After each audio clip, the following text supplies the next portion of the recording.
time, tudatakaje umwanya I rero want to welcome Pastor Prince Mobutu Seko, ndashaka kwakira umukozi w'Imana Pastor coming far from France. avuye mu Bufaransa. Karibu Pastor.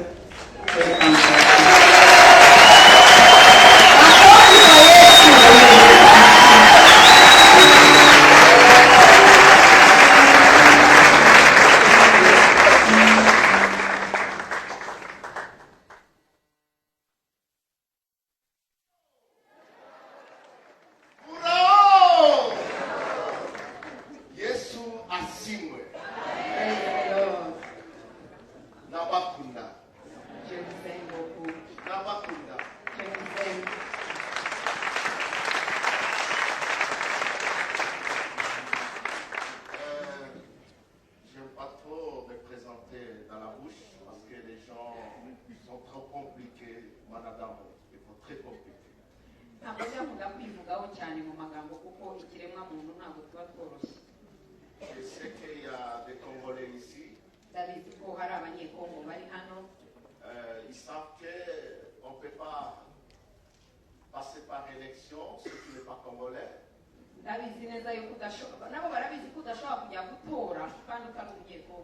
tu ne peux pas avoir un passeport congolais sans un témoin de la famille.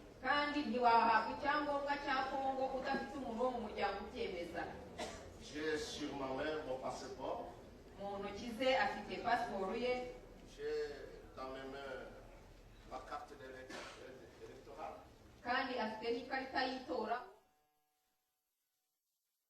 de conduire national.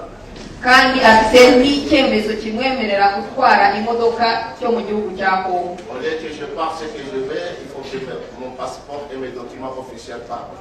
aho kugira ngo nivuge ibyangombwa byanjye byihatisha. Alors j'invite quelqu'un parmi les pasteurs qui sont là, qui sait lire le français, voilà, c'est écrit sur l'anglais, de venir dire. Umupasiteri waba uri hano uzi gusoma icyongereza cyangwa igifaransa yaza agasoma.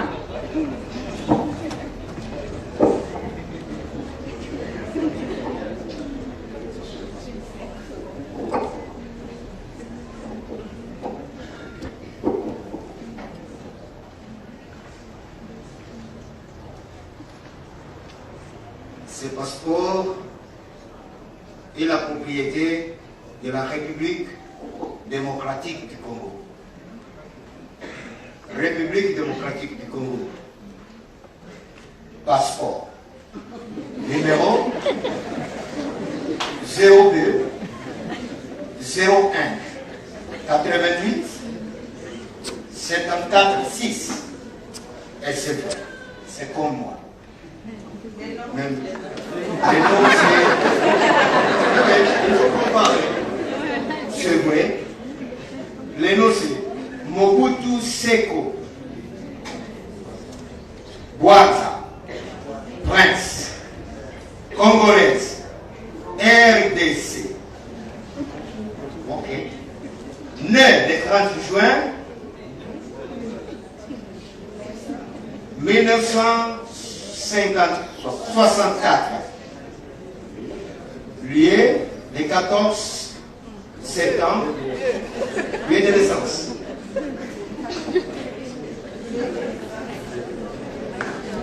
Lieu de naissance, oui c'est le 14 septembre.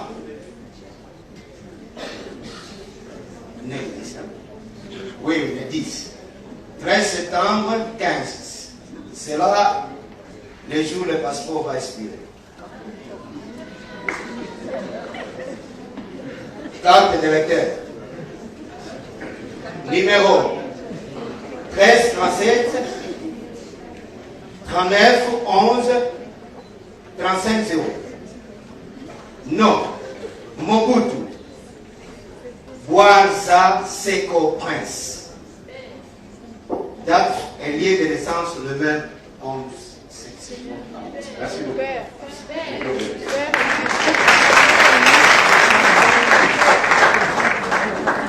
Et le poster n'a jamais eu de documents officiels. Umuntu mbese uraho w'umucanshuro cyangwa se umuntu udafite ibimuranga ntajya agira ibyangombwa. Yesu asimwe. Amen. Yesu asimwe. Mes frères bien-aimés, je vous salue tous dans le nom précieux de notre Seigneur Jésus-Christ. bene data bakundwa ndabasuhuza mu izina ryiza ry'Umwami wacu. Je ne suis pas venu ici pour parler de la politique ni des affaires. ntabwo naje hano mu bucuruzi cyangwa kuvuga ibya politike Ni des affaires, mais je suis venu ici pour parler de la part du Seigneur Jésus. ntabwo nazanywe no gucuruza ariko naje nje kuvugira umwami Yesu. Mon arrivée ici a terrorisé toute ma famille. kuza kwanjye hano kwatuma umuryango wanjye wose unyeganyega, Et tous mes amis, personne n'a voulu que je vienne ici. n'inshuti zanjye zose ntabwo zashakaga konza. Ils m'ont dit, tu connaissais la situation. barambwira bati uzi ukuntu ibintu bimeze, Ne prenez pas risque. ntukajye wishora. J'ai commencé à prier Dieu ntangira gusenga Imana et je voyais toujours la porte ouverte. ariko nkabona Imana yantunguriye irembo, Il fallait que moi je vienne. kandi byari ngombwa konza. Arrivé à un certain moment, quand ils m'ont envoyé les billets, byageze aho banyoherereje itike y'indege, j'ai regardé dans ma machine, les billets étaient là. ndareba nsanga itike irahari. Mais pour aller sortir les billets maintenant dans l'imprimerie, kugira ngo mbashe gusohora iyo tike nyine les billets est perdu. nkayibura. On a cherché partout dans ma boîte, les billets étaient perdus. bajya muri boîte email barashakisha barayibura. Et voilà, les autres commencent à dire, voilà la confirmation. noneho abandi bakambwira ngo nyamara icyo ni icyemezo Imana ikwemeza tutagomba Comme les kujyayo, billets est perdu, c'est que Dieu ne veut pas que tu partes là. kuko itike yatakaye Imana ntishaka kujyayo. Et tard la nuit, nyuma rero bwije cyane, la maman m'a envoyé par SMS au téléphone. noneho mama anyoherereza kuri SMS kuri telefone. Et même quand je partais à l'aéroport, no mu nzira njya ku kibuga cy'indege je n'avais pas mon billet à la main. ntabwo nari mfite itike yanjye hano, J'avais mon billet par téléphone. nari mfite itike yanjye kuri telefone. J'arrive à l'aéroport, ngeze ku kibuga cy'indege, les gens qui m'ont accompagné, abantu bamperekeje ce sont des Congolais bien sûr, ni abanyekongo, et ils avaient des doutes pour mon départ. barashidikanya ku rugendo Et rwanjye. j'arrive au check-in, ngeze aho bagenzura iby'amatike, ils me demandent mon billet, bambaza itike j'ai yanjye, dit mon billet est dans mon téléphone. baravuga ndayifite kuri telefone. Il me dit donne-moi ton passeport. bati zana pasiporo yawe. Pas mon passeport, je donne. mfata pasiporo yanjye ndayitanga, Et il me remet le passeport. barayisubiza, Il a commencé à travailler atangira gukora, et j'avais mon billet à la main. biye yanjye barayimpa. Alléluia. Amen. Et j'ai pris l'avion, j'ai appelé maman, je suis au bord de l'avion. mpamagara mama ndamubwira ngo indege nayigezemo. J'ai appelé mon fils aîné, mpamagara umuhungu wanjye il w'imfura, est à Paris. ari muri Paris, mu Bufaransa i Il dit Paris. papa, fais attention. arambwira ati papa witonde, Il faut descendre de cet avion. nusohoka muri iyo ndege, yisohoke muva muri iyo ndege. On t'attend à l'aéroport avec des machettes. nyamara ku kibuga cy'indege bagutegerezanya imipanga. C'est pas bon d'aller là. ntabwo ari byiza kujyayo, Les autres ont de mauvais souvenirs. kandi abandi bafite ibintu by'amateka bitari byiza. Et j'ai appelé papa Simoshi, l'apôtre. mpamagara papa Shugusho, Vous m'assurez qu'il y a la sécurité? ndamubaza ko uranyemeza ko mu Rwanda hari umutekano. Il me dit ngende va. Maman est là, il vous attend. barambwira ngo reka mama ariyo aragutegereje, genda. J'ai eu l'assurance. numva nshize amanga. J'ai atterri à l'aéroport. ngeze ku kibuga cy'indege, J'ai déposé mon passeport. pasiporo yanjye ndayitanga. Le monsieur m'a dit c'est ma. Ah, Mobutu. noneho umugabo arambwira ngo ngo wafande mu butu, Un policier de migration. ari umupolisi wo kuri imigirasiyo. Et il a pris quelqu'un qui était là. noneho ahamagara umuntu Il wari uri aho, dit suivez-lui jusqu'au bagage. arambwira ati umukurikire kugeza aho ajya gufata imizigo ye, Et occupe-toi de ses bagages. hanyuma wite ku mizigo ye. Et c'est comme ça.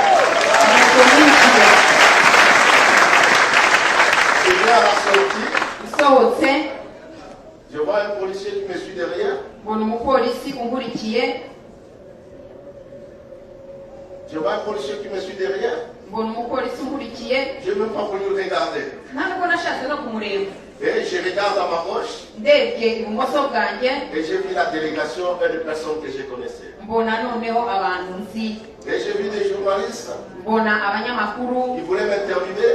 bashakaga ko ibyo ntangaza ndababwira ntiwe muretse. Non. oya, Je ne les connais pas. ntabwo nari mbazi. Il y a des faux et des vrais aussi. nabo babamo abasobanutse n'abadafite Eh bien, je vous salue tous dans le nom de Jésus. rero bene data mwese ndabasuhuza mu izina rya yesu Mes frères et sœurs, bene data bashiki banjye moi qui s'est mis ce soir debout pour parler de Jésus-Christ, ngewe uhagaze hano imbere yanyu muri iri joro kuvuga ku bwa je yesu n'ai pas connu Jésus comme un Seigneur et Sauveur. sinigeze menya yesu nk'umwami n'umukiza. Je demande d'abord pardon à toutes les nationalités rwandaises ndabanza kwisegura ku banyarwanda bose au nom de toute la famille Mobutu. mu izina ry'umuryango wose wa mobutu Commençant par le chef de l'État jusqu'à en bas, duhereye ku mukuru w'igihugu kugera ku hasi, à toute la population rwandaise qui ont été déçus par le gouvernement Mobutu. abanyarwanda bose mwaba mwaragiriwe nabi mutarafashwe neza ku bwa gavumenti cyangwa ubutegetsi bwa mobutu, Je vous demande pardon. ndabasaba imbabazi. Je vous demande encore pardon. ndabongera kubasaba imbabazi. Je sais qu'il y a des familles qui se sont appauvries à cause des événements que vous connaissez. ndabizi neza yuko hari imiryango yagiye ikena kubera ibintu runaka muzi. Je n'ai rien à vous rendre en retour, ntacyo mfite nabishyura, mais que Dieu vous bénisse. ariko imana ibaha umugisha. Et pardonnez la famille Mobutu. kandi umuryango wa mobutu muwubabarire, Et pardonnez aussi le gouvernement congolais. kandi n'ubuyobozi bwa kongo nabwo umubabarire. Si vous acceptez mon pardon, niba mwemeye kumbabarira vous l'avez fait. muzamure ibiganza. Merci. murakoze cyane. Je suis rwandais. ubu mbaye umunyarwanda Et je vous- kandi umunyarwanda. Si mon père a tenu à diriger le Congo pendant longtemps avec l'intelligence, niba data yarabashije kuyobora kongo igihe kinini kandi akayobora n'ubwenge, c'est à cause de ses collaborateurs qui étaient des Rwandais Tutsi. kandi yafatanyije n'abanyarwanda muri uko kuyobora. Dans le bureau de mon père, mu biro bya data c'est les conseillers rwandais qui étaient dans la maison et dans son propre bureau. mu rugo iwacu ndetse no mu biro bya data abajyanama be bari abanyarwanda. Et nous les enfants, hanyuma twebwe abana be, après l'école, on avait des tuteurs qui nous enseignaient à la maison, c'était des Rwandais qui nous enseignaient. hanyuma abana kwa kundi biga ku ishuri bakagira n'abarimu bo mu rugo, abo barimu batwigishaga mu rugo bari abanyarwanda. Voyez murabona que c'est une famille, ko ari umuryango. Congo et Rwanda. u rwanda na kongo ni umuryango. Alors nous sommes ensemble. rero kubw'ibyo turi kumwe, Je ne suis peur ntabwo nyitinya, et je vais parler à tout le monde. kandi ngiye kuvugana n'abantu bose. Que Dieu vous bénisse. imana ibaha umugisha. Tout le monde connaît Mobutu très bien ici. umuntu wese hano izina mu butararizi, De près comme de loin. waba umuzi hafi cyangwa waramwumvise. Dans la maison où nous avons grandi, aho mu nzu twakuriye on n'a pas connu Jésus-Christ. ntitwigeze twumva izina rya yesu rihavugwa. Si on partait à l'église, niba twarajyaga no mu itorero, c'est parce que les politiques, tout président est dirigé par l'État. n'impamvu twajyaga mu itorero ni uko umuyobozi wese w'igihugu aba afite agomba kujya gusenga. Parce que l'église catholique, c'est une église d'État. noneho itorero ry'abakatolika niryo ryari itorero ry'igihugu. On partait à l'église catholique parce que c'était obligatoire qu'un président du Congo, commandé par le pouvoir catholique de Rome, doit aller à l'église. twajyaga mu bagatulika kuko ryari idini rya leta, kandi icyo gihe umuyobozi wese uhereye ku mukuru w'igihugu yagombaga kujya gusenga mu bagatulika. Mais dans notre maison, ariko mu nzu y'iwacu on ne croyait pas à Dieu. ntabwo twizeraga imana. Dieu, c'était lui-même notre papa. imana yacu yari papa wacu, Et nos fétichières, kandi n'abapfumu bacu, nos sorciers, abarozi bacu, nos magiciens. abamaji bacu. Chaque enfant avait au moins 5 à 8 sorciers pour lui-même. umwana umwe wenyine yagiraga abapfumu n'abarozi 7 cyangwa 8 kubw'uwo mwana wenyine. Même si vous ne voyez sortir, ce n'est pas seulement les gardes-corps qui sont avec nous, mais parmi ces gens-là, il y a nos sorciers qui nous protègent. none iyo twasohoka ukabona ngo abana bafite uburinzi, abarinzi babarinze. Muri abo barinzi habaga harimo abarozi babarinze. Parce qu'on ne croyait pas à Dieu créateur, on se sentait que notre protection, c'est quelqu'un qui a la sorcellerie, un magicien, un marabout, parce que c'est Dieu qui les a donné cette intelligence pour protéger. Kuko tutizeraga Imana rurema, ahubwo twizeraga yuko ubwenge bwacu, kurindwa kwacu no kugubwa neza twabihabwaga n'abo bapfumu bakikije. Donc aide-toi et le ciel t'aidera. Bivuga mu yandi magambo ngo ni wifasha n'ijuru rizagufasha. Et moi personnellement, quand j'ai commencé à grandir, Ku giti cyanjye njyewe ntangiye gukura, j'ai grandi comme les enfants de toutes les autorités que vous connaissez, nakuze nk'uko abana b'abayobozi bose muzi uko bakura, en visitant les musiciens, nagendagana en sortant avec les amis, nasohokana n'inshuti, en allant à la rencontre de toutes personnes différentes. nahuraga n'abantu batandukanye benshi. J'ai acquis les mentalités du dehors. Noneho ubwenge bwo hanze bunyuzuramo. Je sais qu'il y a des gens qui ont été à Kinshasa ici. Ndabizi ko hano harimo abantu babaye Kinshasa. Personne, peut-être si tu es dans une famille quelconque, tu peux nous rencontrer. Noneho kugira ngo uhure natwe byagusabaga kuba uri mu muryango. Il y a des gens qui vivent à Kinshasa n'ont jamais vu un enfant de Mobutu aussi en face comme ça, malgré qu'ils sont dans la ville. Nubwo waba warabaye Kinshasa ukahaba ukahakurira, ariko hari imiryango myinshi itigeze ica urwera cyangwa kurebesha amaso abana babo. Les autres ne connaissent que par nom. Abandi bakabamenya ku mazina. Mais si on lui présente comme ça, il ne va même pas le connaître. Noneho bamwereka ku maso ntanamumenye. Alors quand j'ai commencé la vie du monde, Noneho ntangiye kuba mu buzima bw'isi, j'ai fréquenté les musiciens nagiye mu baririmbyi, que vous connaissez tous, que je ne peux pas citer les noms. murabazi mwese singiye kubavuga hano. J'étais encore trop petit, trop jeune. Nari nyiri umwana w'umusore mutoya. Et quand j'ai fréquenté les musiciens chez mon père ne filme jamais. Ntangiye kujya mu bacuranzi byanyigishije kunywa itabi kandi data atarigeze arinywa. Mais auprès des musiciens, j'ai commencé à fumer. Ntangira kwiga kunywa itabi kuri abo Je bacuranzi. les ai vus prendre des chambres. Mbona batangiye gufata imogi. J'ai demandé pourquoi ils prenaient ces chambres. Ils m'ont expliqué la situation. Ndababaza ngo se ni iki gituma mumura urumogi, Et baransobanurira. j'ai commencé à fumer des chambres. Ntangira nanjye kurunywa. J'ai commencé à voler l'argent Ntangira kwiba amafaranga pour aller donner aux musiciens. kugira ngo ngende nyahe ba bacuranzi baririmbyi, Les racheter les habits. mbagurira imyenda. Parce que nous, on ne savait pas comment draguer une fille. Kuko twebwe ntitwari tuzi ukuntu ushobora kwegera umukobwa ngo umuterete. Et c'est eux qui nous donnaient les femmes. Kandi noneho abacuranzi baririmbyi nibo baduhaga abakobwa. C'est eux qui nous montraient beaucoup de choses, nous on était des yuma comme on dit en Lingala. Noneho batwitaga ngo bariya ni abayuma, mbese ni ibigoryi birabo. C'est les musiciens qui nous ont ouvert les yeux. Ahubwo twebwe abaririmbyi nibo batumye dukangura amaso. C'est eux qui nous ont montré les griffes. Abo nibo batweretse ya mazina azwi. Et quand j'ai commencé à fumer des chambres, Ntangiye rero kunywa urumogi, j'ai perdu le contrôle de ma vie. ntakaza ubuzima bwanjye buburaga J'ai mu dormi dehors, nararaga hanze, j'ai rentré dans les boîtes.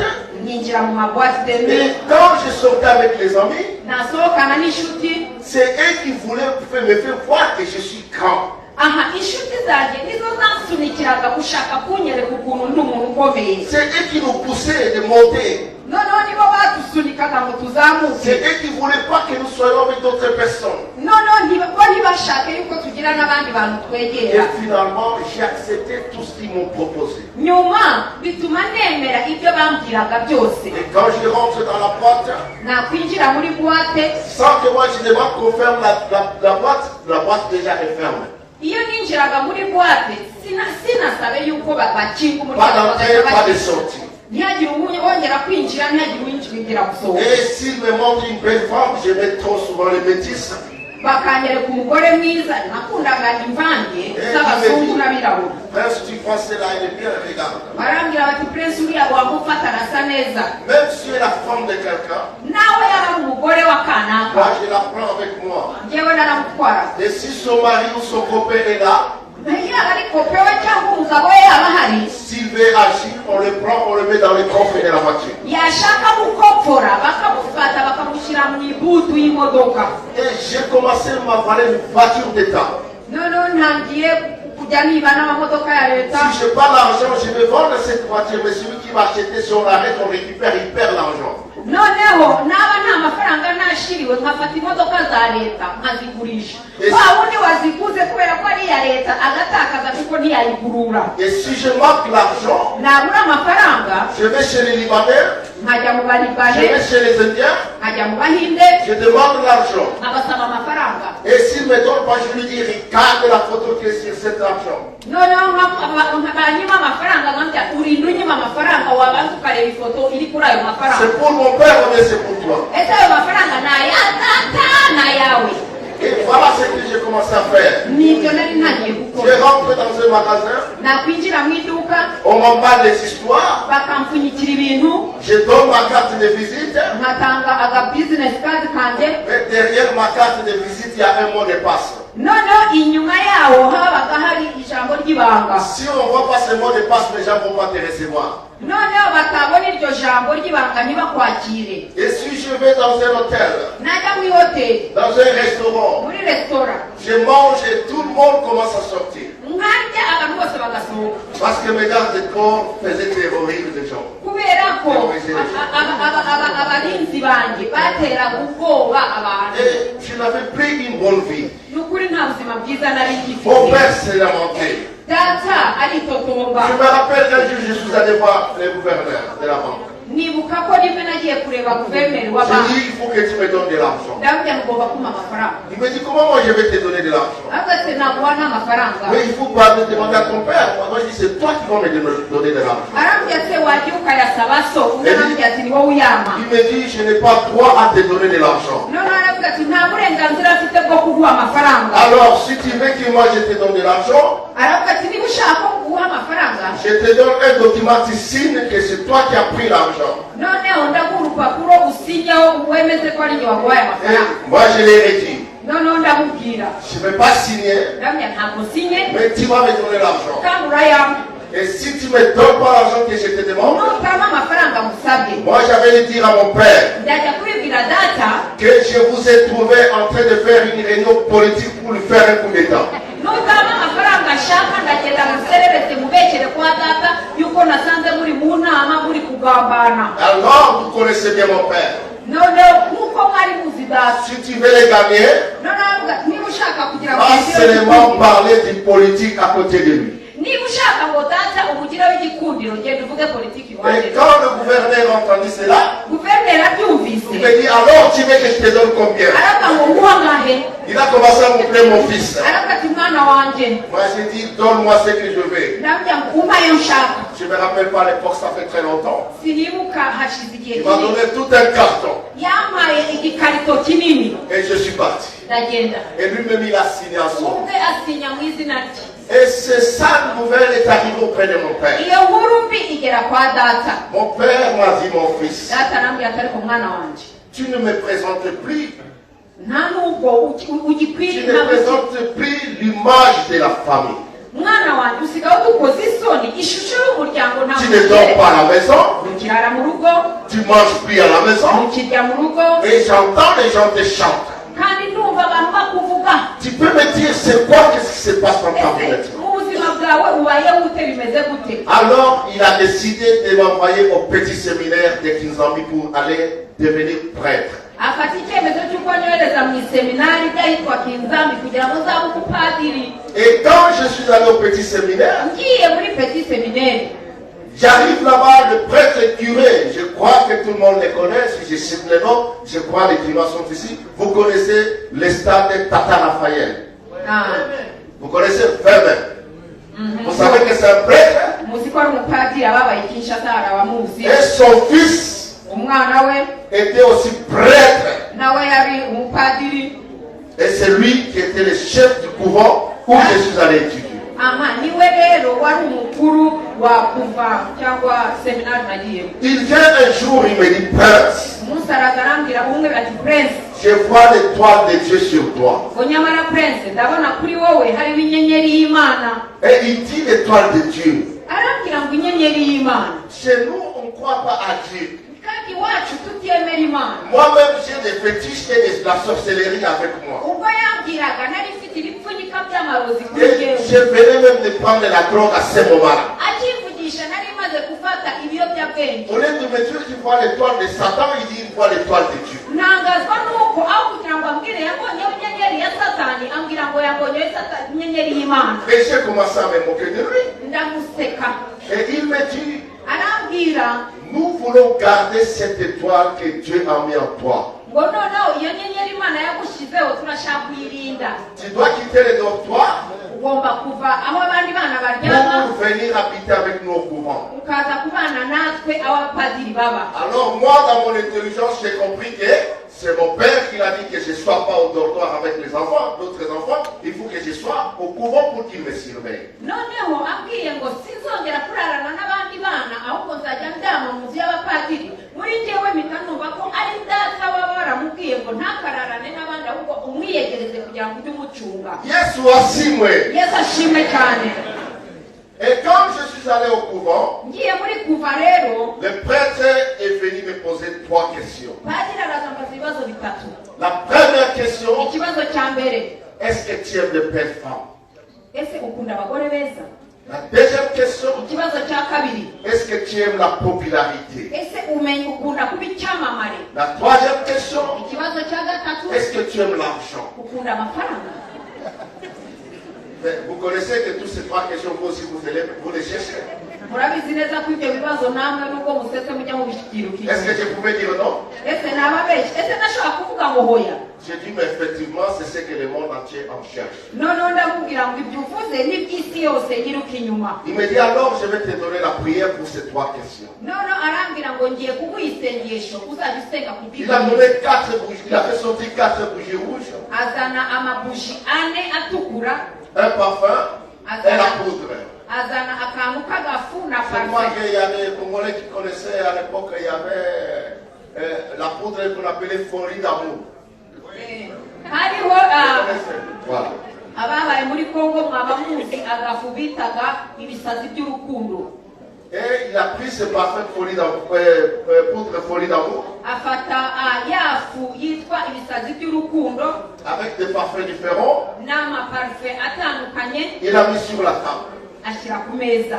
Et je crois, vous connaissez Petit Séminaire de Kinsambi? Ese mwaba muzi Petit Seminaire y'ahitwa Kinzambi? Dans les Bandundu à 18 km de Kikwit. Ni ahantu hitwa muri Bandundu uvuye ibirometero 18 kuva ahitwa Kikwit. Voilà, c'est là-bas. Naho ngaho. Eh bien, il a pris le parfum, il a mis sur la table, il a allumé les 4 bougies. Afata za parufe azishyira ku meza acana za buji enye. Et il a commencé à m'expliquer avec les bréviaires et les catalogues comment faire ces 3 prières. Afata ibitabo runaka atangira kunyereka uburyo ki umuntu asenga ayo masengesho atatu. Et il m'a demandé de signer les pactes avec mon sang si j'aime ces choses. Arambwira ati rero niba ukunze ibyo bintu turakora isezerano ry'amaraso yawe. Et il a piqué l'aiguille sur mon doigt avec le plume d'oiseau. Il a pris le sang et il m'a donné, j'ai signé sur un papier parchemin, je m'engage. Noneho afata agashinge anjomba ku rutoki hamwe afite ibaba amaraso yanjye arambwira ngo sinya, nawe arafata arasinya sidabyemeye kandi ndabyiyemeje. Et nous avons pris ça, je mis dans la toilette. Noneho arabifata aho yasinye abijugunya muri toilette. Quand j'ai flashé, vous savez, à l'époque, il y avait des flashs de tontiles comme ça avec fil. Quand j'ai tiré, c'est parti, j'ai entendu la voix de plusieurs personnes qui ont crié dans la chambre. Noneho muzi ko icyo gihe toilette z'ubwo ngubwo ntabwo basunikaga amazi gutya bakururaga akagozi. Noneho akuruye akagozi amazi agiye yumva mu cyumba hari abantu y'abantu benshi batatse. Nous te recevons à bras ouverts. Bataka n'ijwi bavuga ngo turakwakiriye n'amaboko afunguye. Et depuis ce temps-là, je sentais que je n'étais pas seul, j'avais toujours quelqu'un à côté de moi. Kuva uwo munsi sinigeze kumva ngenda ndi jyenyine ahubwo numvaga hari umuntu uhora ari iruhande rwanjye. Et j'ai commencé maintenant à pratiquer ces prières. Noneho ya masengesho ntangira kuyashyira mu bikorwa. Comment avoir la popularité? Bavuga ngo twese ni gute umuntu yaba icyamamare. Je fais ma prière dans ma chambre. Nkajya mu cyumba cyanjye ngasenga. Je mets mon parfum sur ma mouchoir blanche. Nkafata parufe yanjye nkayishyira ku mushwari y'umweru. Et je passe comme vous êtes là, je viens, je vais tout faire pour passer devant vous et je soulève ma mouchoir comme ça. Noneho nkiyaranja ngaca imbere y'abantu gutya ngafata mushwari yanjye yera nkagenda nyibagira gutya. Et toute personne qui va voir ma mouchoir et qui sent l'odeur de mon parfum, umuntu wese uri bubone ako gatambaro k'umweru uri bwumve n'impumuro ya parufe yanjye, qu'il me connaisse ou pas, yaba nzi cyangwa atanzi, il devient mon fanatique. akahinduka umufana wanjye. Mais attention, ce n'est pas cette mouchoir ici. Umugore ntabwo ari iyo ngiyo. Ça, il n'y a rien dedans le village ici à Dar es Salaam. Ahangaha nta kintu kirimo, niyo yaguze Dar es Salaam iyi ni yanjye. Yesu asimwe. Amen. Et mes frères et sœurs, Bene data, j'ai commencé à avoir la popularité. ntangira kuba icyamamare rero. Les gens m'aimaient même que je ne connaissais pas. Abantu barankundaga n'abo ntazi. Et comment avoir de l'argent? Ese noneho amafaranga yo nako bakuyabona ni. J'apprends que quelqu'un a beaucoup d'argent. Noneho nakumva bavuga ngo kanaka ni umukire afite amafaranga menshi. Je vais faire ma prière dans ma chambre, toujours avec mon parfum et ma mouchoir. Nkasenga mu cyumba cyanjye na parufe yanjye na mushwari yanjye. Je vais aller auprès de la personne, qu'elle me connaisse ou pas. Nkasanga wa muntu yamenya cyangwa atanzi. Dès qu'elle sent l'odeur de mon parfum, Yakumva impumuro ya parufe et yanjye. je le serre la main. Noneho nkamuha ukuboko. Lui-même, il commence à dire, mais je t'attendais depuis très longtemps. We ubwo agatangira akavuga ati maze igihe gutegereje. Ton enveloppe est déjà préparée. Ngo ibahasha yawe nayiteguye. Et il prend l'argent qu'il me donne. Agafata amafaranga akayama. Dès que je pars, Nagenda c'est la guerre qui commence au bureau, bien à la maison. haba mu biro cyangwa mu rugo intambara ikavuka njye nakuyemo ayanjye. Il commence peut-être à traiter sa femme ou les gens de son bureau qui lui ont volé. Noneho agatangira agatuka umugore cyangwa abo mu rugo ko aribo bibye. Mon frère, ma soeur, Mwene data mushiki wawe, il faut cacher votre argent dans le Seigneur. mujye muhisha amafaranga yanyu mu mwami. En donnant la dîme avec les offrandes.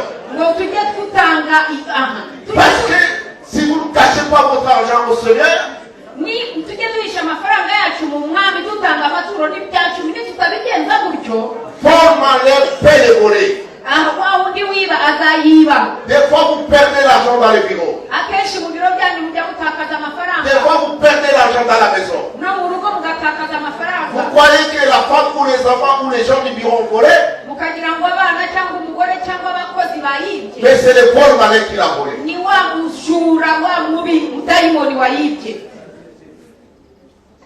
Praise the Lord. Imana ishimwe. Et comment avoir les femmes? Ese abagore bo umuntu yababonaga gute? Si je pars sur mon chemin Naba nicira mu muhanda et je rencontre une fille qui me plaît, nkakura n'umukobwa je nakunze. ne vais même pas la parler. Nta nubwo namuvugishaga. Je capture seulement son image Njyewe nageragezaga mu maso ye et nkahakwega. je rentre dans ma chambre. Nkasubira mu cyumba cyanjye. Je prends mon parfum Mfata parufe yanjye. et je commence à appeler son image. Noneho nkahamagara ya shusho ye. Là où elle est, Aho ari. quelle que soit sa position, Uko yaba ameze kose. elle va venir jusque chez moi. Akaza paka iwanjye. Et elle devient ma femme. Agahinduka umugore wanjye. Toutes les personnes que vous voyez dans la rue, mes frères et sœurs, Bene data abantu bose mu muhanda mubona bagenda. toutes les hommes que vous voyez ou les femmes que vous voyez dans la rue, Abagore n'abahungu n'abagabo mubona mu mihanda. toutes ne sont pas des humains. Bose ntabwo ari ibiremwa muntu. Il y a des femmes qui sont sorties de la mer pour prendre votre bénédiction. Hari abagore baturutse mu nyanja ngo baze babibe imigisha yanyu. Il y a des hommes qui sont sortis dans les cimetières pour prendre votre bénédiction. Hari abagabo bavuye mu mva ngo baze babibe imigisha yanyu. Aujourd'hui, tu n'arrives pas à te marier. Uyu munsi ntabwo ubasha kurongorwa. Aujourd'hui, tu n'arrives pas à avoir des enfants. Uyu munsi ntabwo ubyara. Est-ce que tu connais la personne que tu as couché avec? Ese uzi umuntu nk'aba mwararyamanye? Quand tu couches avec cet esprit-là, Iyo uryamanye n'umuntu w'uwo il mwuka, va prendre quelque chose dans ta vie. hari ikintu akunyaga Au bien ton mariage, cyangwa akakunyaga au urugo bien tes enfants, cyangwa abana au bawe bien ta bénédiction. cyangwa umugisha wawe. C'était ça notre mission. Icyo niko bwari ubutumwa bwacu. Vous comprenez, mes frères et sœurs? Murabyumva murabyumva bene data C'est pourquoi être en Jésus, c'est plus que toute chose. niyo mpamvu mbahamiriza yuko kuba muri yesu nicyo kintu cy'ingenzi cya mbere kurusha ibindi byose. Yesu asimwe. Yesu ashimwe cyane. Alors mes frères, Bene data rero je demeurais dans ces histoires-là. nabayeho muri ubwo buzima mbugumamo. Arrivé un jour, Umunsi umwe uzakugera c'était un vendredi. hari kuwa gatanu. Tous les vendredis, à la fin du mois, nous recevons des visiteurs qui viennent visiter leurs parents, leurs enfants. Noneho buri wa gatanu w'umwaka w'ukwezi ababyeyi bazaga gusura abana. Mais ce jour-là, Ariko uwo munsi mais avant ce jour-là d'abord, mbere y'uwo munsi gato un jour le prêtre m'a demandé si j'aime ce que je suis en train de faire. noneho wa mupadiri araza arambaza ngo se ibyo urimo gukora urabikunze. Je lui ai dit, vraiment, j'ai trouvé ce que je cherchais dans moi. ndamubwira nti ndanyuzwe icyo nari naravuze narakibonye. Alors il me dit, arambwira ati ce soir, nous avons un rendez-vous très important arambwira ngo uyu mugoroba dufite gahunda randevu ikomeye. et tu vas aller dans notre réunion spéciale. noneho ngo dufite inama idasanzwe kandi nawe Il m'a urayitumira. donné une soutane noire, ama icyenda kirekire donc kirabura. des lèvres rouges avec des chapeaux blanches. noneho nari mfite ifurari y'umweru n'umugozi utukura. Et à minuit moins le quart, saa sita z'ijoro zibura 15 nous sommes sortis. turasohoka. Et soudain, j'ai vu qu'on était devant la porte du cimetière. tugisohoka ngiye kubona mbona duhagaze ku irembo ry'irimbi. Vous savez que le cimetière, la nuit, c'est noir. murabizi ko mu marimbi nijoro aba ari umukara. Il a fait 3 pas devant, yateye intambwe eshatu mbere il a sifflé les sifflets. aravugiriza mu ifirimbi. Avec clair d'œil, le cimetière s'est transformé en une belle cité que tu n'as jamais vue. ndakubwiza ukuri yateye intambwe eshatu De belles villes, ngiye kubona de belles maisons, ngiye kubona mbona muri rya rimbi Les hakurutsemo routes bien amazu meza asphaltées. imihanda ya kaburimbo. Et soudain, je lui ai demandé, mais qu'est-ce qui s'est passé? Où on est? ndamubaza ngo ese byagenze gute turi hehe. Il me dit, ça, c'est la cité céleste que Jésus a dit, je m'en vais vous préparer une place. arambwira ngo uyu ni wa murwa wera yesu yavuze muri bibiliya ngo ndagiye ngiye kubategurira hanyu. Et j'étais content de rentrer dans la cité céleste de Dieu. ndishima cyane kuko nari ninjiye mu murwa wera w'imana. Et quand nous sommes avancés, duteye intambwe j'ai vu encore un autre cimetière dans les cimetières. aha muri ya rimbi mbona harimo irindi rimbi mo imbere. Et nous sommes arrêtés là-bas, j'ai vu plusieurs personnes, d'autres personnes que vous connaissez, que je ne peux pas citer les noms. ngeze imbere ndareba muri ya marimbi mbona abandi bantu mwese muzi ntashobora kuvuga. Et on s'est mis en demi-cercle noneho dusa nkaho dukoze uruziga devant une tombe. nyuma iruhande rw'imva y'umuntu Et il runaka. a pris la sonnerie. noneho afata On sonne à inzogera l'église catholique. za nzogera bajya bavuza mu kiliziya. Quand il a sonné, azivugije les tombes ont commencé à s'ouvrir. za mva zose zitangira Et gufunguka. les morts sortaient vivants. abapfuye bari barashyinguwemo batangira kuvamo ari bazima. Et on causait les morts avec les morts comme je cause avec vous, je vous vois comme ça. dutangira kuganira n'abapfuye nk'uko mbabona mwebwe gutya. Et après avoir que les morts sont sortis, noneho abapfu bamaze gusohoka il a fait une prière en latin. avuga isengesho mu Et kilatini. après cette prière en latin, nyuma y'iryo sengesho ry'ikilatini quelqu'un est sorti juste dans les tombes qui étaient devant nous, imva twari duhagazemo isohokamo umuntu habillé en habit de pape. yari yambaye imyambaro imeze nk'iya papa. Et cet homme sortait avec une coupe en or. uwo mugabo yari afite igikombe cya zahabu. Dedans, il y avait de l'eau et il prenait cette eau, il nous aspergeait. noneho muri cya gikombe cya zahabu cyari kirimo amazi agafata amazi akayamishagiraho. Et le reste d'eau, il nous donnait pour aller donner aux gens qui ont des problèmes dans la cité. noneho amazi yasaguka aratubwira ngo nimuyajyane mujye kuyaha abantu bafite ibibazo aho mutuye. Mon frère, ma sœur, mwene data mushiki wanjye l'eau ne sauve pas. amazi ntakiza. L'eau ne guérit pas. amazi ntabohora. C'est le nom de Jésus qui izina sauve. rya yesu rikiza kandi ribohora. Ne croyez pas au mélange dans les histoires avec Dieu. ntimukajye mwizera ibintu by'imana ntabwo bivangavangwa. Dieu n'a pas besoin qu'on le mélange avec quelque chose. imana ntabwo ikeneye ko yifunguza ikindi kintu. Parce que ces choses-là, c'est lui qui a créé ça. kuko ibyo bintu bashaka gufunguza imana cyangwa kuvanga n'imana niyo ubwayo yayiremye. Tu as un problème. niba ufite ikibazo Appelle seulement le nom de Jésus. hamagara izina rya yesu. Il y a une puissance cachée dans ces noms-là. muri iryo zina bene data harimo imbaraga zihishemo. Je regrette que je n'ai pas connu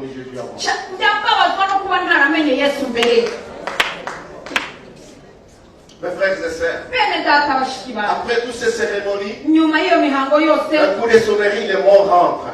noneho arongera avuza inzogera ba bapfu basubiramo Devant les cimetières, un coup de sifflet encore, ça rentre noir. noneho imbere y'irimbi ryose arongera aravugiriza bisubira mu mwijima Mais quand on rentrait au couvent, noneho dusubiye aho twararaga je sentais que les gens nous suivaient, mais ils étaient invisibles. noneho numva abantu badukurikira ariko utabasha kubona Et c'est là où j'ai compris que tous ces gens qui nous amenaient, les femmes qui venaient, et l'argent qui venait, ce sont ces morts-là qui partaient chercher pour nous.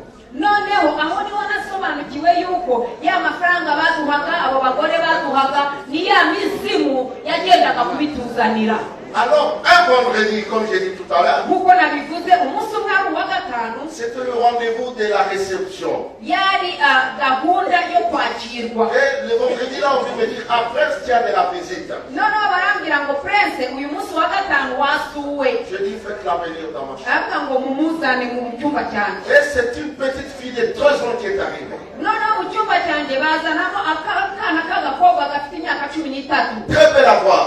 kari keza cyane Et je demandais, qu'est-ce que je peux faire pour toi? ndabaza ako gakobwa ati mumarira iki Il m'a dit, non, je suis venu te parler de Jésus-Christ. karambwira ngo naje kukubwira ibya yesu Et je regarde ndakareba la personne qui veut me parler de Jésus-Christ. reba ka kantu gashaka kumbwira ibya yesu 13 ans. afite imyaka 13 Et Jésus, il va me parler. ngwese uyu mwana we arambwira Je yesu lui ai posé la question, de quel Jésus tu veux me parler? ndambwira ngo ariko yesu umbwira ni yesu uwuhe Il me dit, Jésus de Nazareth. arambwira ngo yesu w'i nazareti Et moi, je lui ai dit, ndamusubiza mais où est Jésus d'Isaïe? ngo none se yesu wa zayire wari he Il me dit, c'est le même Jésus. aravuga ngo ni wa wundi Alors je leur ai dit, je suis désolé, mademoiselle. ndamubwira ati gakobwa Si c'est babarira de Jésus que tu vas me parler, ngo niba ngo yesu uje kumbwira je suis désolé. rwose mbabarira Parce que nyihangane moi-même, je suis ici au couvent kuko njyewe hano ndi muri avec les kuvuga prêtres qui sont les représentants de Dieu lui-même, de Jésus. ndamubwira ngo uje kubwira yesu aba bantu tubana abapadiri n'abantu bahagarariye yesu ushaka Donc kumbwira je vais parler de Jésus que tu parles. sinubwo yesu rero ushaka kumbwira As-tu déjà vu Papa? gwese wowe wabonye papa wo As-tu déjà causé avec les gens qui sont morts, qui sont revenus? noneho ndamusubiza ndamubaza ngo ese wowe waba waravuganye n'abantu bapfuye bakagaruka As-tu déjà rentré dans la cité céleste de Dieu? ese wowe waba warinjiye mu murwa wera w'imana Il dit, je vais le rentrer un jour. noneho aravuga ngo umunsi umwe nzinjira mu murwa wera Et moi j'ai dit, mais moi je suis déjà rentré. ndamubwira ngo njyewe ninjiye mureba rero Alors, viens avec ton affaire. wajyana yesu wawe yongiyeho Il me dit, s'il te plaît, monsieur, arambwira ati nyakubahwa rwose mbabarira laisse-moi te parler. reka nkuvugishe Il m'a dit, alors je te donne une condition. noneho ndamubwira ngo noneho niba ushaka kumvugisha Passe d'abord sur mon lit comme ma femme. ndamubwira ngo reka tubanze turyamane Après avoir s'amusé, tu me parles de ton Jésus. numara kunezeza umbwira ibya yesu wawe Il me dit, non, arambwira atoya mon Dieu ne permet pas ça. imana yanjye ibyo ni ikibyemera Et je lui ai dit, si ton dialogue ne permet pas ça, noneho rero niba imana yawe itabyemera moi aussi mon Dieu ne me permet pas de me parler de ton Jésus de ngo nanjye Nazareth. rero imana yanjye ntinyemerera yuko wamvugisha ibya yesu wawe Il faut sortir. barasohoka Il dit, s'il vous plaît, arambwira ati ndakwinginze accepte alors que noneho je te wemereko parle. nkuvugishe Et après, nyuma yaho fais de moi tout ce que tu veux faire. aha none aramubwira ako gakobwa karambwira ati mbabarira unyemerere nkubwire nimara kukubwira ugenze uko ushaka Je dis, mais il fallait commencer par là.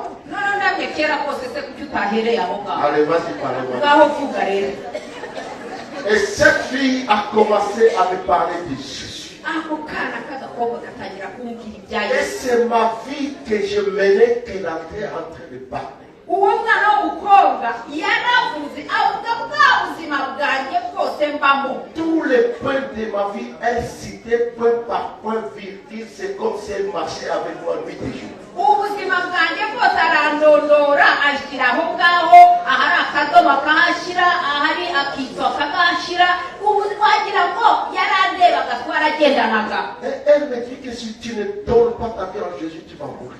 arambwira ati icyo ndangirijeho nudaha yesu ubuzima bwawe urapfa Et quand elle parlait, je la regardais devant elle qui était belle, elle est devenue moche, plus vilaine que jamais. noneho mu gihe yamvugishaga namubonaga mbere ari mwiza ariko igihe yambwiraga mbona yabaye mubi Et je voulais qu'elle termine son affaire de Jésus et qu'elle parte vite de ma chambre. nshaka ko amvira aho ngaho arangizanye n'uwo yesu we yari kabi we avant de partir, nyuma yo kugenda, mbere yo kugenda, elle est venue avec une petite Bible bleue qu'on appelle Gédéon. anzana ka Bibiliya dutoya tw'ubururu bita kwa Bibiliya dutoya. Arapanga. Je pars, mais je te laisse cette Bible. Arambwira ati ndagiye, ariko ngusigiye Bibiliya. Et elle me donne un verset qui est dans l'Apocalypse. Ampa icyanditswe kiri mu byahishuwe. Apocalypse chapitre 21 verset 8. Ibyahishuwe 21 umurongo wa 8. Nous allons tous lire le verset. Bene data tugiye gusoma twese hamwe uwo murongo. Apocalypse chapitre 21 Ibyahishuwe verset 8. Dusome ibyahishuwe 21 umurongo wa 8. Ariko abanyabwoba n'abatizera n'abakora ibizira n'abicanyi n'abasambanyi n'abarozi n'abasenga ibishushanyo n'abanyabinyoma bose umugabane wabo uzaba mu nyanja yaka umuriro n'amazuku ariyo rupfu rwa kabiri. Vous comprenez mes frères? Murumva neza bene data? Elle est partie. Aragenda.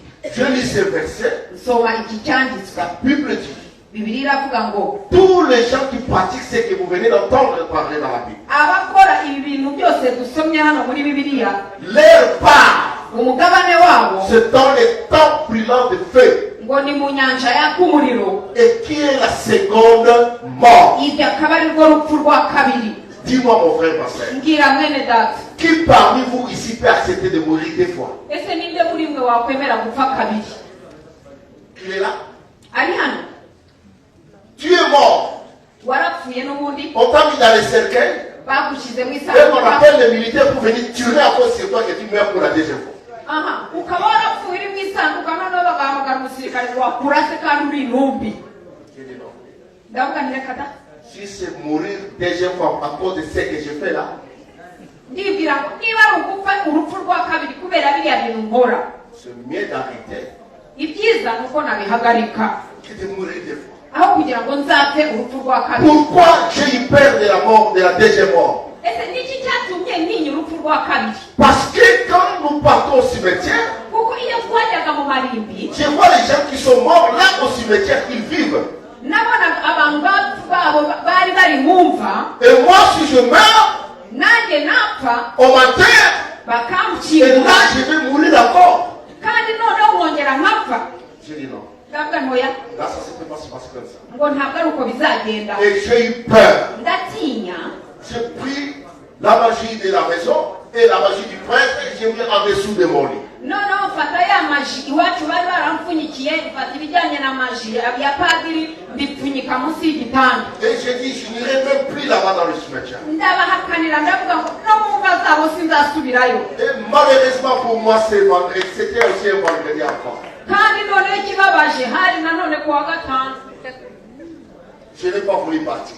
sinemeye kujyayo. Minuit est arrivé passé. Saa sita zirarenga z'ijoro, Ils m'ont dit, je ne suis pas sorti. bambona ko ntasohotse. Le prêtre est venu toquer à ma chambre. Padiri araza arakomanga iwanjye, Frère, regarde, il est quelle heure? aravuga ngo prince urabona isaha aho zigeze? Je l'ai menti, j'ai dit, frère, je suis malade aujourd'hui, je ne pars pas. Ndakubeshya ngo padiri ndarwaye uyu munsi ntaho njya. Et il me dit ceci, Arambwira ati même si tu es malade, nubwo waba urwaye, comme tu as signé les pactes, igihe wasinyaga aya masezerano, s'il s'agit de mourir, il faut aller mourir là-bas. niba ari ugupfa ugomba kujya gupfirayo. Et quand tu as parlé encore de la mort, Yongeye kuvuga ku rupfu, je me suis dit, ah, ndavuga ngo kambayeho. ça c'est tout ce que j'ai cherché qui m'arrive maintenant. Noneho icyo namushatse ndakibonye. Ça c'est le retour qui m'est arrivé. Ahangaha birangarutse ibyo nakoze. Nous sommes partis, mais j'avais l'angoisse, j'avais la peur, je n'étais pas en moi-même. Noneho turagenda, mfa kugenda ariko nari mfite ubwoba, ntabwo byari njyewe. Quand on faisait toutes ces cérémonies, je voyais comme si je vais mourir et moi je vais rester là-bas. None iyi mihango yose uko bayikoraga, njye nari mfite ubwoba ko nabonaga ko nanjye nshobora gupfa nkasigara aho ngaho. Et quand nous sommes rentrés, Dusubiyeyo, avec cette angoisse que j'avais, na kwa kugubwa nabi muri njye nari chacun est mfite, parti dans sa chambre. buri muntu wese ajya mu cyumba cye. Mes frères et sœurs, Bene data, moi je rentre et je ouvre la porte de ma chambre. mfunguye icyumba umuryango w'icyumba cyanjye, Je rentre dans ma chambre, ninjiye mu cyumba cyanjye, je sens la présence d'une personne grande, puissante, mais invisible dans ma chambre. ninjiye mu cyumba cyanjye numva harimo umuntu munini ukomeye ufite imbaraga ariko ntabasha kubona. Et j'étais troublé dans ma chambre. ndahangayika Je commence à me demander, ntangira kwibaza qui est dans ma chambre? ninde uri mu cyumba cyanjye C'est qui dans ma chambre? ninde uri mu cyumba cyanjye. Et du coup, je sens envie de parler à quelqu'un qui est au-dessus de toutes les personnes. muri njyewe numva mfashwe n'ikintu cyo gushaka kuvugisha umuntu usumba abandi bantu bose. Je dis Dieu, ndavuga ngo mana, je sais que tu existes. mana nzi ko uriho, Je suis venu ici pour les études. naje hano kwiga mana. Mais voilà ce que le prêtre me dit, la femme là, la fille là vient me dire que c'est contre ta parole. Mana dore ibyo uyu mupadiri yanyigishije, ariko wa mukobwa we yambwiye ko bitandukanye n'ijambo ryawe. Je suis confondu. Mana Je ndacanganyikiwe, ne sais pas qui me dit la vérité. hagati aho sinzi nk'ubwiza ukuri uwo ari we. Dieu, Mana, si réellement tu existes, mana nyamana niba koko uriho, je veux que toi-même, ndashaka ko wowe tu ubwawe viens ici et tu me parles. umwanya ubwawe ukamvugisha. Les frères et sœurs, bene data, sans le vouloir, nabishaka les deux genoux sont tombés par terre. ako kanya mpita nipfukama hasi, ndapfukama. C'est le nom de Jésus. Iryo ni izina rya Yesu, Jésus de tous les blancs. izina riri hejuru Et y'amazina non qui yose, n'a pas de concurrent. izina ridafite umuntu Et wo non kuritega, qui est la solution de toutes les choses. iryo zina rifite igisubizo cy'ibintu byose, Et non qui a créé le ciel et la terre. iryo zina ryaremeshejwe isi n'ijuru, Et non qui donne la réponse. izina ritanga igisubizo, Et non qui change les situations. izina rijya rihindura ibintu. Haleluya, Le nom de Jésus. iryo ni izina rya Yesu. Iryo ni izina rya Yesu. La Bible dit, Bibiliya iravuga ngo tout genou fléchira. ngo amavi yose azapfukama, Tout genou fléchira. amavi yose azapfukama, Même si tu es président, naho waba uri perezida, même si tu es roi, naho waba uri umwami, si tu n'as pas Jésus, niba utafite Yesu tu es nul. uri zero. Vanité de vanité. Ibyo byose ni ukwiruka inyuma y'umuyaga, Tout est vanité. ibintu byose ni ukwiruka Avec inyuma ton y'umuyaga. argent, Amafaranga yawe avec ton pouvoir, n'ubushobozi bwawe avec ta richesse, n'ubutunzi bwawe avec tes talents, n'amafaranga yawe, niba udafite Yesu tu ne sers à rien. ntacyo umaze. Tu dois chercher Jésus. ugomba gushaka Yesu. Jésus est le champion. Yesu niwe Jésus muganga, est le roi. Yesu ni umwami, Jésus est le Seigneur. Yesu ni umwami. Haleluya. Qui es-tu, mon frère? Urinde mwene data, Ne veux pas croire à Jésus. urinde kugira ngo utizera Qui Yesu. es-tu, ma sœur? Mwene mushiki wanjye Ne veux pas urinde croire à Jésus. kugira ngo utizera Ne Yesu. croyez pas. Niba utizera Crois à Dieu. Imana ishimwe, Je croyais aux sorciers. nizeraga Je abapfumu, croyais aux magiciens. nizeraga Mais abamashini, un jour, ariko umunsi umwe il a parlé. Imana iravuga, J'ai entendu sa voix. yumva ijwi rye. Haleluya. Alléluia. Mon Père nous a dit que notre argent, c'est ça notre Dieu. Papa yari yaratubwiye yuko amafaranga yacu niyo mana yacu, Notre pouvoir, c'est ça notre Dieu. ubutegetsi bwacu nibwo mana yacu. Mais j'ai oublié. Ariko naje Il a oublié irya yari que yagiwe, les souffles qu'il a, les nuko souffles qu'il a, yatubwiye gutyo C'est que yiyibagije ko uyu mwuka w'ubugingo yari afite ari Imana yawumuhaye. les souffles qu'il a, Umwuka les ufite, souffles que tu as, umwuka ufite c'est les souffles de quelqu'un. ni umwuka wa C'est même runaka, pas ton souffle. ntabwo ari umwuka Il wawe. peut le prendre en une seconde. ashobora mu isegonda rimwe kuwukwamura. Mon frère, Mwene data, ce jour-là, uwo munsi les genoux amavi yanjye se mis par terre. yarapfukamye, Parce que kuko il y avait la présence de hari quelqu'un. ukubaho kwa Un runaka, homme puissant. hari umuntu Un w'Imana, homme invisible. Un homme qui ne se voyait pas. Qui avait la puissance. ariko Qui avait yarafite la puissance. yarafite De imbaraga la résurrection. yo Qui kuzura, avait la puissance. yarafite De imbaraga la guérison. zo gukiza, Qui avait la puissance. yarafite De imbaraga la délivrance. zo kubohora. Cet homme. Cet homme. S'appelle Yitwa Jésus.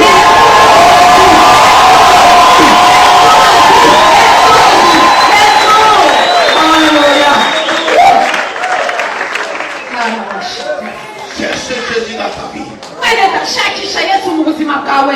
Mon frère, Mwene data, fais rentrer Jésus dans ta maison. injiza Yesu mu rugo rwawe. Si Jésus n'est pas dans ta maison, Yesu nataba mu rugo rwawe, ta maison c'est comme un cimetière. inzu yawe ni nk'imva.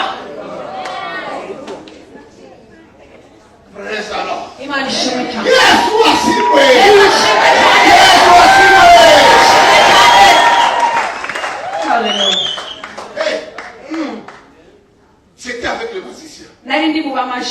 J'étais avec les sorciers. nari ndi kumwe n'abarozi Mais jamais ils m'ont parlé de la ariko sorte. ntibigeze bamvugisha nk'uko yamvugishije Et dire quand je me suis levé, mpagurutse je voulais m'asseoir sur mon lit. nagenda nashatse kwicara ku gitanda J'ai cyanjye entendu une voix. numva ijwi rirambwiye Une voix. ijwi Différente ritandukanye de tous les voix. n'ayandi majwi yose ijwi Appelé rirampamagara à mon nom. rimpamagara mu izina Trois ryanjye fois. inshuro eshatu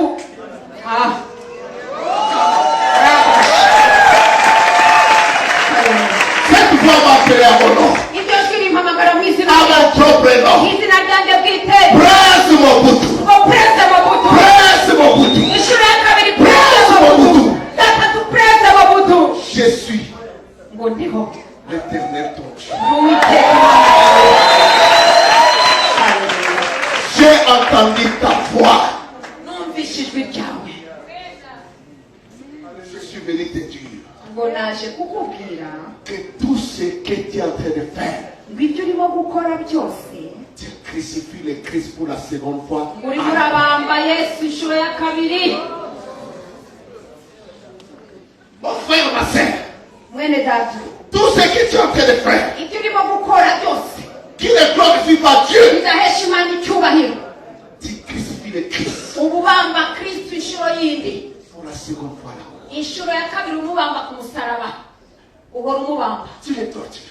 uramutoteza Tu es en train de les clouer encore. uracyamukubita ya misumari. Je ne savais pas que j'ai cloué Jésus. ntabwo nari nzi yuko Yesu namuteraga Je ne imisumari. savais pas que j'ai poignardé Jésus. ntabwo nari nzi ko ndimo kumutera inkota mu rubavu. mwene data Tu as cloué Jésus. wabambye Yesu Aujourd'hui, uyu munsi cesse la. rekeraho kubamba Yesu. C'est ton Seigneur. ni umwami wawe, C'est ton Sauveur. ni umucunguzi wawe, C'est toi qui allais mourir avec tous tes péchés. ni wowe wagombaga gupfa n'ibyaha byawe byose, Mais il a accepté ariko yaremeye de mourir à ta place. gupfa mu mwanya wawe Pour te rendre libre. kugira ngo ubohoke. Et la femme m'a parlé.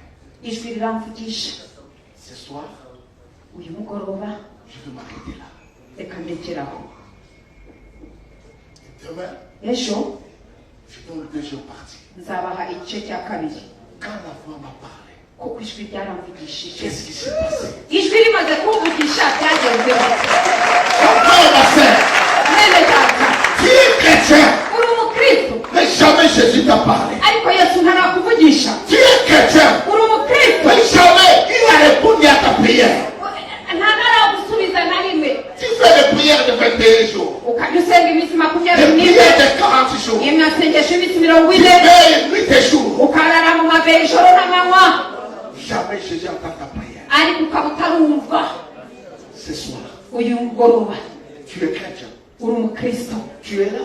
uri hano, Tu veux que Jésus te parle. urashaka ko Yesu akuvugisha. Tu es chrétien, uri umukristo, tu es là. uri hano, Tu vas entendre la voix de Dieu. urashaka kumva ijwi ry'Imana. Cesse de le clouer.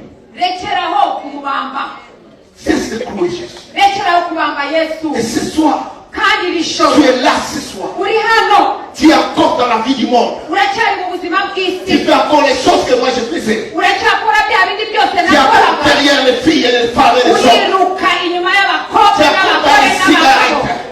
ukanywa Tu itabi, es encore dans la poisson. ukaba uri Tu umusinzi, es encore dans les mensonges. ukaba uri mu binyoma. Dieu m'a choisi Imana pour yaragutoye, libérer les captifs. Imana yarampamagaye kugira ngo Dieu m'a ubohore envoyé imbohe. ici au Rwanda. Imana yanyohereje hano mu Rwanda Je vais te parler toi. kugira ngo nze nkuvugishe Tu es wowe là ce soir. uri hano muri Tu iri n'as joro, jamais donné ta vie à Jésus. utarigera uha Yesu ubuzima Tu es là bwawe, ce soir.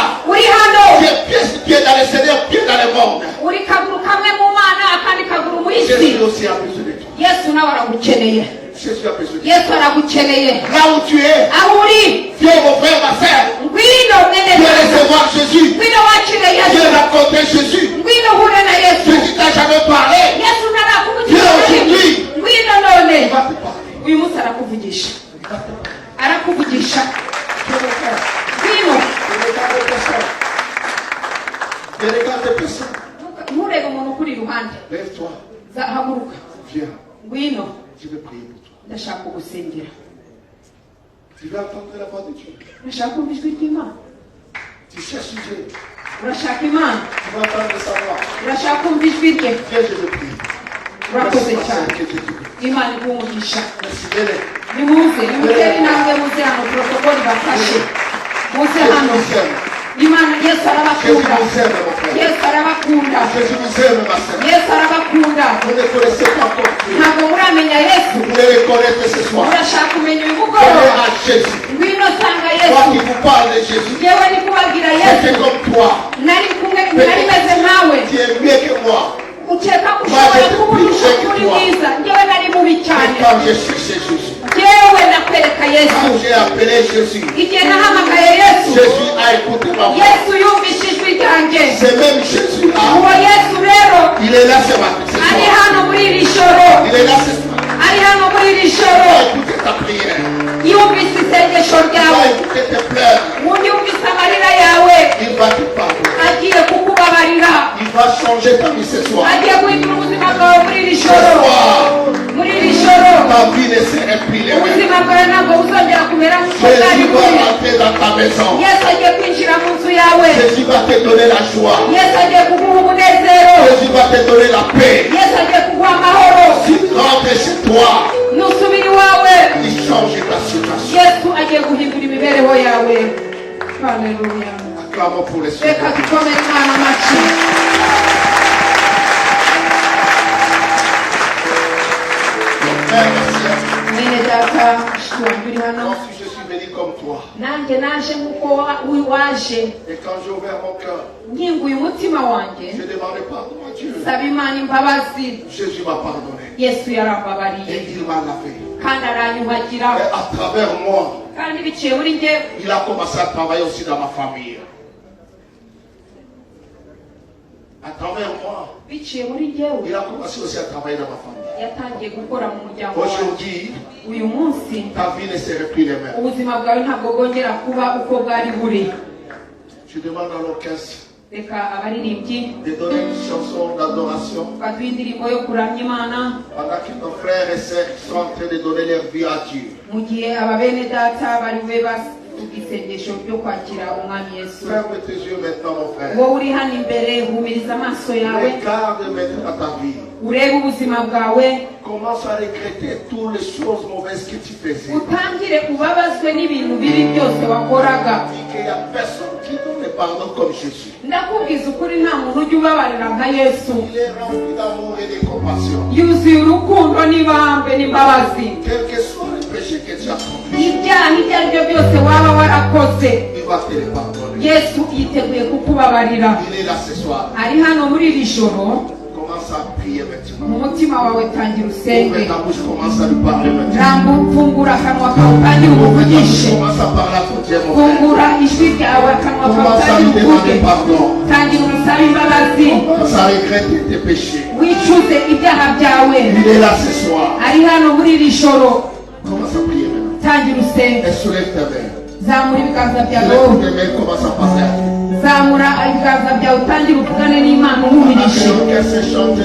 Mu gihe baririmbyi baririmba,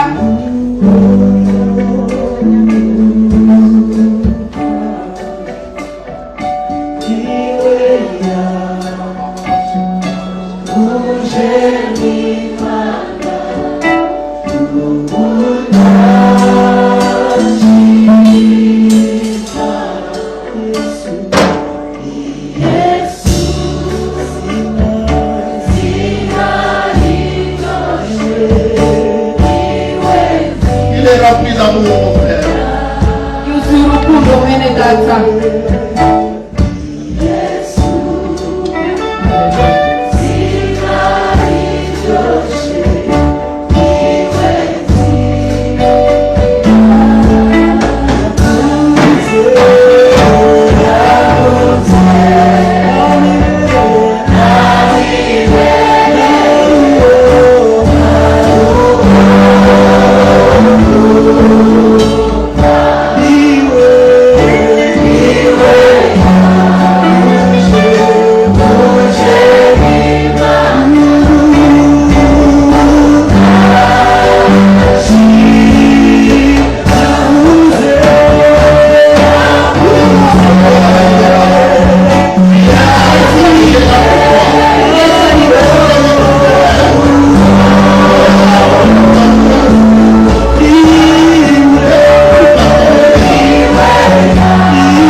iteraniro muhaguruke Accompagnons nos frères dans la prière. reka duherekeze bene data dufatanye na bene data muri iri Jésus sengesho. est là ce soir. Yesu ari hano muri iri joro. Même toi qui n'es pas venu ici, nawe utinyutse tu gutera connais intambwe hano ton imbere. cœur, tu connais ton cœur, uzi umutima wawe, tu connais ta vie.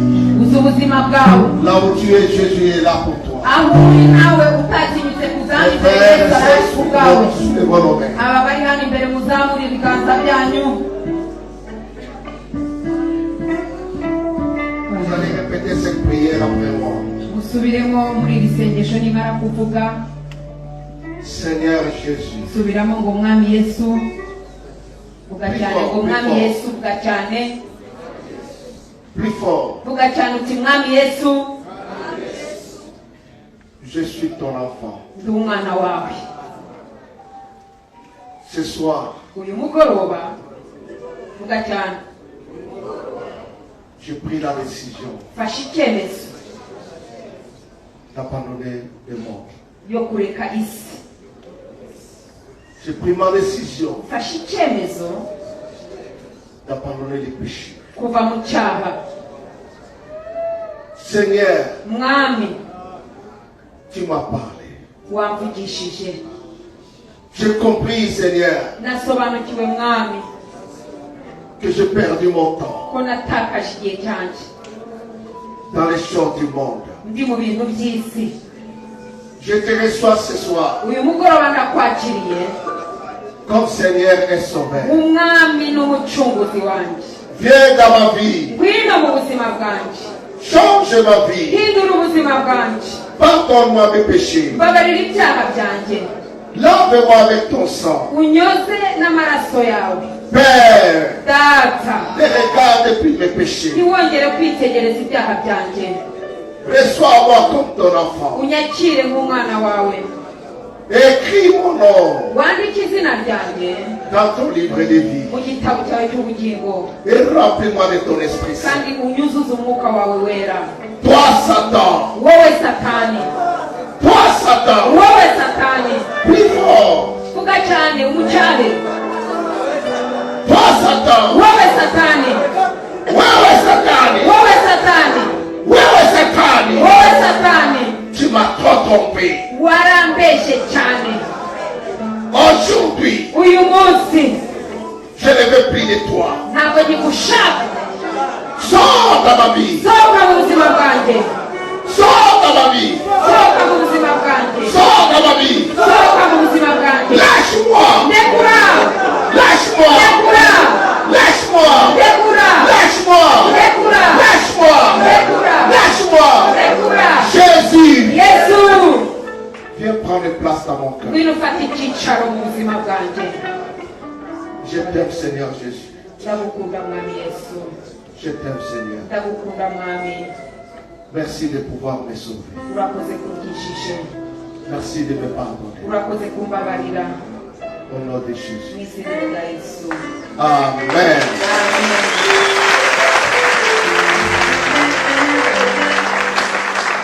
Mes frères et sœurs, bene data demain, ejo je vais vous donner mon témoignage. ejo nzakomeza mbaha ubuhamya bwanjye. Après la voix, nyuma y'ijwi qu'est-ce qui s'est passé? byagenze gute. Demain, venez nombrer. mukurikire hariya mujye mu rusengero hari ijambo bababwira. Demain, venez nombrer. ejo Commençons muzaza par ari benshi dutangirire igihe mukurikire hariya. parce que demain, je vais vous parler comment, après la voix, qu'est-ce qui s'est passé ejo nzababwira maze kumva rya jwi ryagendekeye gute. et comment la maison de Mobutu, Jésus est rentré. nzababwira n'ukuntu Yesu yinjiye mu nzu ya Mobutu. Et après, nyuma yaho j'ai la grâce particulière. nzanababwira ukuntu nagiriwe ubuntu budasanzwe Dieu m'a mené au ciel. imana ijyana mu ijuru. Vous savez, murabizi la Bible dit ceci. bibiliya iravuga ngo Là où les péchés abondent, ngo ahagwiriye ibyaha la grâce s'y rapporte. ubuntu buratwikira bukagwira. Que le Seigneur vous bénisse. uwiteka abamugisha.